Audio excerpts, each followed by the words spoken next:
જોડી તમારે આપવાની છે આજે મને. હું જોડી માગવા આવ્યો છું. નારાયણ હરે સચ્ચિદાનંદ પ્રભુ. આલેખ જગાડવાની અહીંયા અંદર જગાડવાની છે આલેખ. અને એનો અર્થ શું? એ આલેખનો અર્થ શું? જોડી આપવી છે કેવી આપણે આપવી કે તમે તમારી પાસે લક્ષ્મી છે એમાંથી આપશો જ ને આપો છો. પણ આપણે આજે એવો ઠરાવ કરીએ કે જે વસ્તુને લઈને મારો ને તમારો જન્મ છે, જેને લઈને આપણો બધાનો જન્મ છે, ભલે તમે સાધુ રહ્યા તો કોક તો વૃત્તિ હશે જ, નહીં તો શું કામ આવવાનું હોય? એ આપણે સ્વામીજીના ચરણોમાં ધરવું છે. એવો સંકલ્પ અંતરથી કરો બધા. મારે કરવાનો છે, મારે જોડી આપવાની છે. હા, પાકી વાત છે.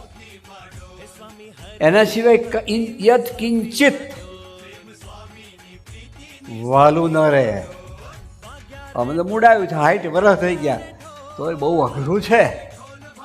આ સામાન્ય વાત નથી.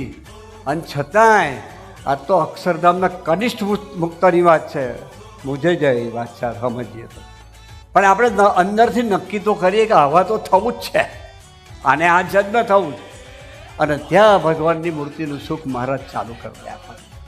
આવે જ સુખ, આવે જ. આપણે રસ્તે ચાલવું છે કે આજે જોડીમાં આપણે આ સમર્પિત કરવું છે. બધાએ ત્યાગી, ગ્રહસ્થ, અમરીશ, યુવક, બધા જ આગળ પાછળ બેઠેલા બધાએ અમારા હરિધામના બધા આશ્રમવાળાએ નક્કી કરવાનું કે તારા સિવાય ક્યાં યત કિંચિત